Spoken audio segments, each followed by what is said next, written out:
எல்லாத்துக்குமே சேலஞ்சஸ் உண்டு. காட்டுக்கு ராஜா தான் சிங்கம். ஆனால் அதோட வாயில் தானாக வந்து மானோ இல்லாட்டி வேறு தானே வந்து விழாது.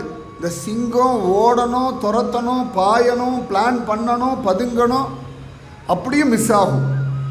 சிங்கம் ஒரு குறியில் அப்படி பிடிச்சதுன்னெலாம் கிடையவே கிடையாது. அது இறை கிடைக்கிற வரைக்கும் ட்ரை பண்ணிகிட்டே இருக்கும். இறை கிடைச்சோன்னு சாப்பிடும். யாருடைய லைஃபுமே அப்படியே பெட் ஆஃப் ரோசஸ்லாம் கிடையவே கிடையாது. இதுக்கு எல்லாத்துக்கு நடுவில் தான் வாழணும், எல்லாத்துக்கு நடுவில் தான் சந்தோஷமாக இருக்கணும். சந்தோஷமாக வாழ்வதற்கான ஒரு வாழ்க்கை இனி யாருக்குமே விதிக்கப்படலை. இது ஞாபகம் வச்சுக்கோங்க. எந்த காட்டில் சிங்கமும் சிறுத்தையும் புலியும் ஓனாயும் காட்டு நாயும் நரியும் அலைஞ்சின்னு இருக்கோ அந்த காட்டுக்குள்ளே தான் வரி குதிரையும் ஒட்டகச்சிவிங்கியும் மானும் வாழ்ந்தாகணும்.